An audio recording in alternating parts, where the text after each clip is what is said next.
नमस्कार, आप देख रहे हैं आज तक और मैं हूं आपके साथ निशांत चतुर्वेदी। सीएम और एलजी की जंग में केंद्र क्या कूदा, केजरीवाल भड़क गए। केंद्र की अधिसूचना पर केजरीवाल ने प्रेस कॉन्फ्रेंस कर मोदी सरकार पर हमला बोला है। अरविंद केजरीवाल का कहना है कि एलजी मोदी के वायसरॉय हैं। मोदी के 3 विधायक एलजी के साथ मिलकर दिल्ली सरकार चलाने की कोशिश कर रहे हैं।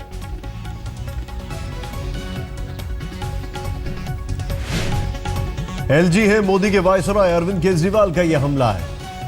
अरविंद केजरीवाल ने कहा कि पूरी ट्रांसफर की पोस्टिंग की एक इंडस्ट्री चलती थी, जिसको हमारी वजह से अब दिक्कत हो गई है। एलजी से मिलकर चलाना चाहते हैं सरकार। अधिसूचना पर भड़के अरविंद केजरीवाल।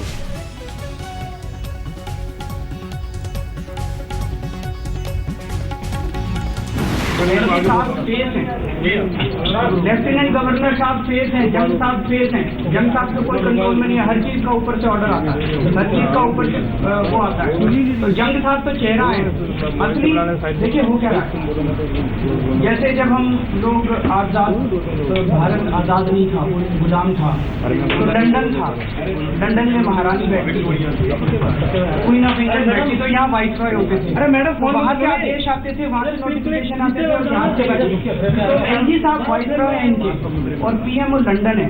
सारे आदेश पीएमओ से आते हैं और वाइसरॉय तो यहाँ से उनके जो अधिसूचना को लेकर केंद्र सरकार पर केजरीवाल खुलकर बरस रहे हैं। तो वहीं केंद्र सरकार का कहना है कि अधिसूचना उपराज्यपाल की शक्तियों को साफ करने के लिए बेहद जरूरी थी। लेकिन देखिए, दिल्ली पर जारी अधिसूचना पर केजरीवाल और वित्त मंत्री अरुण जेटली का क्या कहना है। नरेंद्र मोदी जी की सरकार का 1 साल पूरा हुआ और 1 साल पूरा होने की खुशी में उन्होंने देश के और दिल्ली के लोगों को आज ये नोटिफिकेशन तोहफे के रूप में दिया है। 3 एमएलए लेकर नरेंद्र मोदी जी, मोदी सरकार, केंद्र की मोदी सरकार अब दिल्ली सरकार चलाने की कोशिश कर रही है बैकडोर से। जो ये नोटिफिकेशन है, ये दिल्ली के लोगों के साथ बहुत बड़ा धोखा है। दिल्ली के लोगों को की पीठ में एक तरह से छुरा घोंपा इन लोगों ने। दिल्ली सरकार बहुत अच्छा काम कर रही है और उस वजह से ये लोग पूरी तरह से बौखलाए हुए हैं। देखिए, ये राजनीतिक विषय नहीं है, ये संवैधानिक विषय है। दिल्ली इस देश की राजधानी है और दिल्ली यूनियन टेरिटरी है, और यूनियन टेरिटरी का जो गवर्नेंस होता है वो यूनियन के माध्यम से होता है। लेकिन दिल्ली की प्रशासनिक ढांचा जो है वो संविधान के तहत आर्टिकल 239AA के तहत इस प्रकार का बनाया गया है कि कई अधिकार ऐसे हैं जो दिल्ली की चुनी हुई सरकार के पास है। So the elected government in Delhi has a large number of powers. There are some powers which are reserved with the central government. और वो अधिकार भी संविधान में स्पष्टता से लिखे हुए हैं। जो केंद्रीय सरकार होम मिनिस्ट्री ने आज सर्कुलर जारी किया है ताकि इसमें विवाद न रहे, इसलिए जो रिजर्व्ड पावर्स हैं जो सेंट्रल गवर्नमेंट के हैं और केंद्र सरकार के बिहाफ पर जो लेफ्टिनेंट गवर्नर उस अधिकार का प्रयोग करते हैं, उसको स्पष्ट कर दिया है। It's a clarificatory notification in terms of the constitution so that there is no confusion as to who exercise what power. There are enough powers with the Delhi government, there are some powers which are reserved with the Lieutenant Governor, और हम ये नहीं चाहते कि confusion की वजह से दफ्तरों के ऊपर ताले लगने शुरू हो जाएं। इसलिए शासन चले और जो चुनी हुई सरकार है वो अच्छा शासन चलाए, इसलिए उसके अधिकारों की उसको स्पष्टता रहे। यह केंद्र सरकार की जिम्मेवारी है कि एक क्लैरिफिकेटरी नोटिफिकेशन जारी करे जो केंद्र सरकार ने किया है, ताकि दिल्ली सरकार अच्छे तरीके से अपनी जिम्मेवारी निभा पाए। अरविंद केजरीवाल ने कहा कि केंद्र सरकार चाहती है कि ट्रांसफर पोस्टिंग का मामला उसके पास ही रहे। इसके अलावा केजरीवाल ने क्या क्या कहा, आइए देखते हैं। दिल्ली में ट्रांसफर पोस्टिंग की इंडस्ट्री चला करती थी, लाखों रुपए, करोड़ों रुपए। मैं जब से आया हूं मैंने सुना है, कई ऑफिसर्स ने मुझे बताया, खूब पैसे चला करते थे। 3 महीने के अंदर दिल्ली की आम आदमी पार्टी सरकार ने इस ट्रांसफर पोस्टिंग इंडस्ट्री को बंद कर दिया, खत्म कर दिया। मनीष सिसोदिया मंत्री हैं उसके। मनीष सिसोदिया को कई अधिकारी बताते हैं, अभी जब पिछले दिनों एक ट्रांसफर ऑर्डर निकाल रहे थे तो कई लोग आए, जी फलाने फलाने ऑफिसर का वहां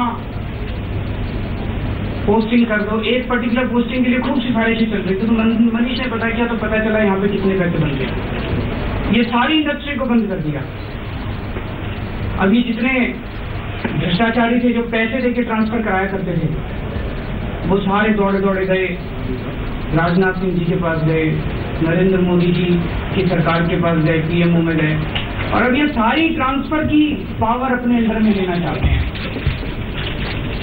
हम लोग कितनी बार मिले इन लोगों से, कभी एलजी साहब ने ये नहीं पूछा अरविंद दिल्ली में बिजली ठीक ठाक है, कभी नहीं पूछा अरविंद सबको बिजली मिल रही है, कभी उन्होंने नहीं पूछा सबको पानी में। ट्रांसफर पोस्टिंग हमको दे दो, ट्रांसफर पोस्टिंग चाहिए नहीं तो कहीं ना कहीं तो सर गड़बड़ है इसके अंदर, कहीं ना कहीं तो गड़बड़ है। अब ये क्या चाहते हैं कि हम अपने अफसरों को पोस्ट करेंगे दिल्ली के अंदर, और अपने पोस्टरों को पोस्ट करके उनको अपने बीजेपी और कांग्रेस वालों को ठेके दिलवाएंगे उन अफसरों के थ्रू। क्यों चाहते हैं ये ट्रांसफर पोस्टिंग? एक तो ट्रांसफर पोस्टिंग में पैसे बनते हैं, और ट्रांसफर पोस्टिंग के जरिए अपने अफसर बिठाएंगे। अभी दिल्ली के अंदर बीजेपी और कांग्रेस के जो दलाल थे उनको ठेके मिलने बंद हो गए, घबराए मैं बुरी तरह से। जितने ट्रेडिशनल ठेकेदार थे इनके, जितने दलाल थे वो सारे भाग गए। अब ये चाहते हैं कि हम अपने अफसर बिठाएंगे और उनके थ्रू उनको ठेके दिलवाएंगे। ये तो हम नहीं होने देंगे, किसी भी हाल में नहीं होने देंगे। वो कहते हैं ना कि चोर की दाढ़ी में तिनका, तो ये नोटिफिकेशन जारी करने की जो असली कारण है वो कारण इसके आखिरी पैराग्राफ में लिखा है,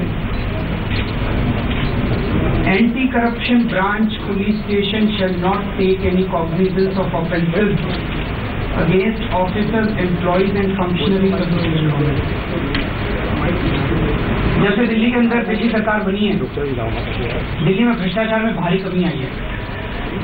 शायद इतिहास के अंदर सबसे ईमानदार सरकार है और भ्रष्टाचारियों के खिलाफ सख्त एक्शन ले रही है। अभी तक 36 ऑफिसर गिरफ्तार हो चुके हैं, 152 सस्पेंड हो चुके हैं।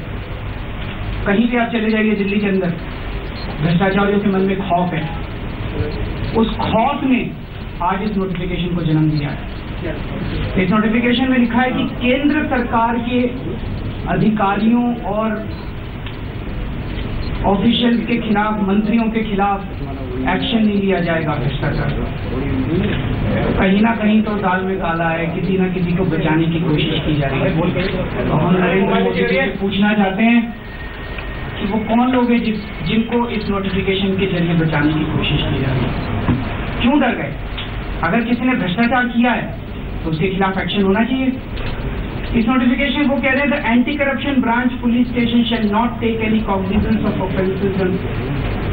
तो वो ये कह रहे हैं कि अगर कोई भ्रष्टाचार करता हुआ मिले केंद्र सरकार में, किसी मिनिस्ट्री केंद्र सरकार की भाजपा की जो केंद्र सरकार है उसमें अगर कोई आपको भ्रष्टाचार करता हुआ मिले तो आप अपनी आंखें परे कर लो, हमारी एंटी करप्शन ब्रांच आंखें परे कर लो।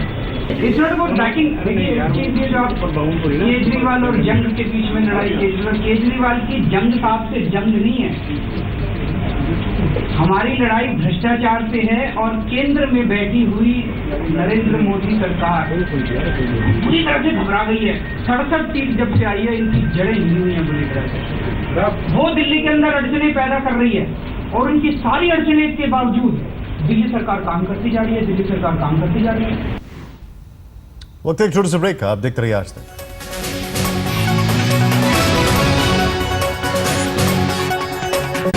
है over time.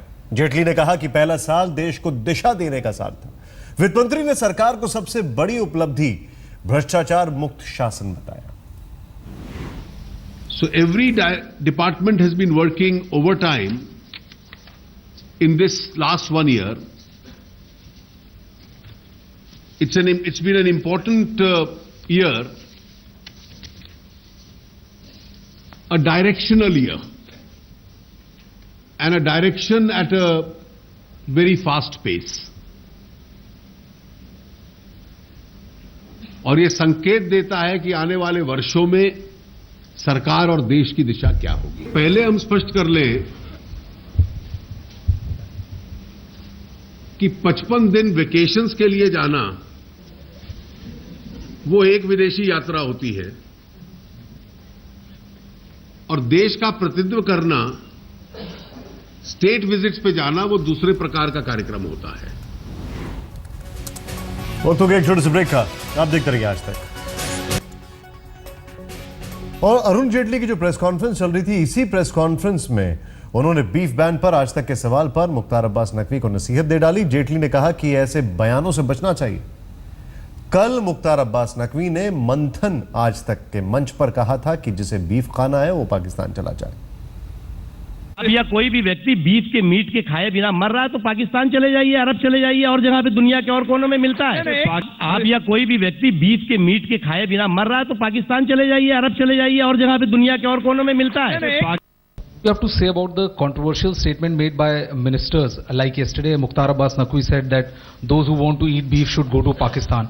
Don't you think that these kind of statements the image of? देखिए, इतने बड़े देश में लोगों का अपना लहजा होता है और इसलिए मुझे नहीं लगता कि हमारे शासन पे या हमारी नीतियों पे ऐसे बयानों का असर पड़ता है। लोगों को अपनी जिम्मेवारी भी समझनी चाहिए, ये तो स्वाभाविक है और प्रधानमंत्री जी ने इसको बार बार कहा है। वक्त एक छोटे से ब्रेक का। आप देखते रहिए आज तक।